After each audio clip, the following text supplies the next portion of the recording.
بسم اللہ الرحمن الرحیم، السلام علیکم، ویلکم ٹو ہیلا ڈیجیٹل باکس۔ آج کی اس ویڈیو میں ہم بات کریں گے پاکستان کو غلاف کعبہ کی تیاری کی سعادت کیسے ملی تھی۔ 25 مارچ 1963 کی دوپہر لاہور کے ہوائی اڈے کو جانے والی سڑک پر پیدل اور گاڑیوں پر ہزاروں افراد کا جلوس رواں دواں ہے۔ جلوس کے والہانہ جوش و جذبے میں اس وقت اضافہ ہو جاتا ہے جب اس کے وسط میں ایک گاڑی پر شیشے کے باکس پر فضا سے طیارہ پھولوں کی منو پتیاں نچھاور کرنا شروع کرتا ہے۔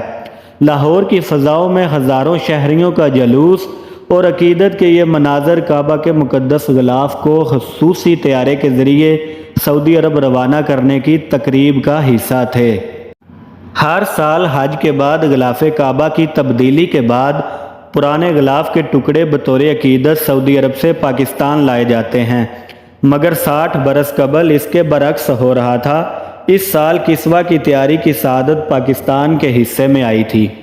سونے اور چاندی کے دھاگوں اور ریشم سے تیار ہونے والا یہ مقدس کپڑا 2022 سے قبل 9 ذی الحجہ کی شام کو نئے غلاف سے تبدیل کیا جاتا تھا۔ گزشتہ برس سے کسوہ کی تبدیلی کی رسم کے لیے نئے اسلامی سال یعنی یکم محرم الحرام کے دن کا انتخاب کیا گیا ہے۔ بنارس سلک ہاؤس کی سعادت کراچی کے وحید الدین انصاری کا ریشمی پارچہ جات بنانے کا کاروبار تھا۔ صدر میں واقع بنارس سلک ہاؤس کو سعودی عرب کی طرف سے غلاف کعبہ بنانے کا کام سونپا گیا۔ اگست 1962 میں ایک سعودی وفد نے پاکستان کا دورہ کر کے غلاف کعبہ کی تیاری کے امکانات کا جائزہ لیا تھا۔ پورے ملک میں ریشمی پارچہ جات کے کارخانوں کے دورے کے بعد اس کام کے لیے بنارس سلک ہاؤس کا انتخاب کیا گیا۔ ابتدائی طور پر کسوہ کی بناوٹ، معیار اور میٹیریل کی نوعیت جانچنے کے لیے آزمائشی طور پر ایک ٹکڑا تیار کر کے سعودی عرب بھیجا گیا جو شاہ سعود کو پسند آ گیا۔ کراچی میں مقیم ڈاکٹر رضوان اللہ انصاری غلاف کعبہ تیار کرنے والے وحید الدین انصاری کے بیٹے ہیں۔ انہوں نے اردو نیوز کو بتایا کہ 34 کے قریب کاریگروں نے ان کے والد کی زیر نگرانی میں 3 ماہ تک دن رات اس مقدس کام کو انجام دیا۔ سعودی حکومت نے 2000 میٹر کپڑا بنانے کا کہا۔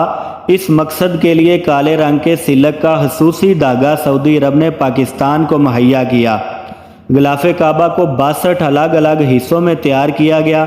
ڈاکٹر رضوان کے مطابق بنارس سلک ہاؤس میں غلاف کعبہ کی تیاری کے دوران کام کا معائنہ کرنے کے لیے صدر ایوب خان نے بھی دورہ کیا تھا۔ ان کے کام کے معیار کی وجہ سے 1982 میں حرم شریف کا اندرونی غلاف بھی ان کے والد نے تیار کر کے سعودی عرب بھجوایا۔ اس کے علاوہ روضہ پیغمبر رسول صلی اللہ علیہ وآلہ وسلم کے غلاف کے لیے سبز رنگ کے خصوصی ریشمی غلاف کی تیاری کی سعادت بھی ان کے حصے میں آئی تھی۔ بنارس سلک ہاؤس کا سنگ بنیاد اس دور کے اسپیکر قومی اسمبلی مولوی تمیز الدین نے رکھا تھا۔ پہلے یہ شہر کے قدیم علاقے بولیٹن مارکیٹ میں قائم تھا جسے 1960 میں صدر منتقل کیا گیا۔ غلاف کعبہ کی ملک گیر رونمائی پاکستان کے کاریگر اور ہنرمند باوضو ہو کر دن رات مقدس کام کی تکمیل میں جت گئے۔ فروری 1963 میں 700 گز ریشمی غلاف کی پہلی کھیپ ارض مقدس بھجوانے کے لیے تیار ہو گئی۔ فروری 1963 کو پولو گراؤنڈ کراچی میں اسے عوام کی زیارت کے لیے رکھا گیا۔ اس روز عقیدت کے والہانہ مناظر دیکھنے کو ملے جب لاکھوں لوگ تکبیر کی صدائیں بلند کرتے ہوئے پولو گراؤنڈ پہنچ گئے۔ کسوہ کو شیشے اور لکڑی کے ایک مربع باکس میں فولاد کے دیگر 8 بکسوں میں رکھا گیا تھا۔ اس تقریب میں دیگر اسلامی ممالک کے سفارتی نمائندے بھی موجود تھے۔ کمشنر کراچی افضل آغا نے مقدس پارچہ سعودی سفیر کے حوالے کیا۔ پاکستان میں اس وقت کے سعودی سفیر شیخ عبدالحماد الشبیلی نے غلاف کعبہ کی تیاری کے اولین روز سے تمام امور اور مراحل کی خود نگرانی کی۔ انہوں نے پاکستانی قوم اور ہنرمندوں کو خراج تحسین پیش کیا اور پاکستان میں کسوہ کی تیاری کو قوم کے لیے اعزاز قرار دیا۔ غلاف کعبہ کے پہلے حصے کو جلوس کی صورت میں ہوائی اڈے لے جایا گیا اور اسے خصوصی طیارے کے ذریعے سعودی عرب روانہ کیا گیا۔ کراچی میونسپل کارپوریشن کے وائس چیئرمین حافظ حبیب اللہ اسے سعودی عرب پہنچانے والوں میں شامل تھے۔ کراچی میں غلاف کعبہ کی رونمائی نے ملک کے دیگر حصوں میں رہنے والے افراد میں اس کی زیارت کے اشتیاق میں اضافہ کر دیا۔ اسے سامنے رکھتے ہوئے پاکستان ریلوے کی ایک خصوصی بوگی تیار کی گئی جس نے دیگر بڑے شہروں میں اسے زیارت کے لیے لے جانا تھا۔ بنارس سلک ہاؤس کے مالک نے غلاف کعبہ کے 6 میٹر کا ایک ٹکڑا اس غرض کے لیے مختص کر دیا جسے ملک بھر میں زیارت کے بعد بقیہ حصے کے ساتھ ملا کر مکہ بھیجا گیا۔ کراچی سے ہیبر میل پہلے پشاور پہنچی۔ 3 مارچ کو اس شہر کی گلیاں اور سڑکیں دیدار کرنے والوں سے بھری ہوئی تھیں۔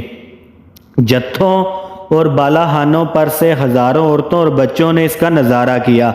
کسوہ کے دیدار کے لیے بے چین ایک معمر شخص نے ایک اخباری نمائندے کو بتایا کہ میں گزشتہ 10 سال سے حج پر جانے کا خواہش مند تھا مگر قرعہ اندازی میں میرا نام نہیں نکلا۔ آج غلاف کعبہ کی زیارت کے بعد میری برسوں کی حسرت پوری ہو گئی ہے۔ کعبہ کے لیے بنائے گئے مقدس پارچے کی اگلی منزل راولپنڈی تھی۔ 15 مارچ کو بارش کے باوجود شہر میں ہزاروں افراد اس کی دید کے منتظر تھے۔ تلاوت قرآن اور نعت کی صداؤں میں راولپنڈی اسٹیشن سے بہت بڑا قافلہ شہر کی مرکزی شاہراہ کے لیے روانہ ہوا۔ مغربی پاکستان کے اہم شہریوں کے ساتھ ساتھ مشرقی پاکستان میں بھی اس کے دیدار کے متمنی حضرات کے لیے زیارت کا بندوبست کیا گیا۔ 25 مارچ کو کسوہ کا باقی حصہ بھی لاہور سے خصوصی طیارے کے ذریعے حجاز روانہ کر دیا۔ غلاف کعبہ کی تیاری کا آغاز کب ہوا اس پر بات کرتے ہیں۔ ہر سال 10 ذی الحجہ کو نیا کسوہ مکہ کے گورنر کی طرف سے حرم کے متولی کے حوالے کر دیا جاتا ہے جس کو نئے اسلامی سال کے موقع پر پرانے غلاف سے بدل دیا جاتا ہے۔ اس خصوصی تقریب میں سینکڑوں افراد حصہ لیتے ہیں۔ اسے مہارت اور عقیدت کے ساتھ طے شدہ طریقہ کار کے مطابق نصب کیا جاتا ہے۔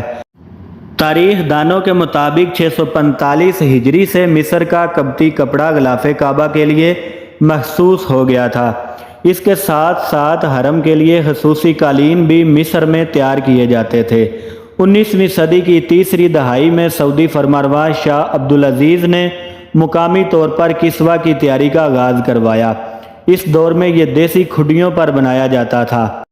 سعودی حکومت نے مشینوں پر اس کی تیاری کے لیے مانچسٹر سے خصوصی لومز منگوائی۔ بعد میں اس کے کام کے لیے خصوصی ہنرمند افراد اور جدید ٹیکنالوجی پر مبنی عبدالعزیز کمپلیکس قائم کیا گیا جس میں مہنگے ترین حمال کی مدد سے ہر سال کسوہ کی تیاری کا مقدس کام باقاعدگی سے ہو رہا ہے۔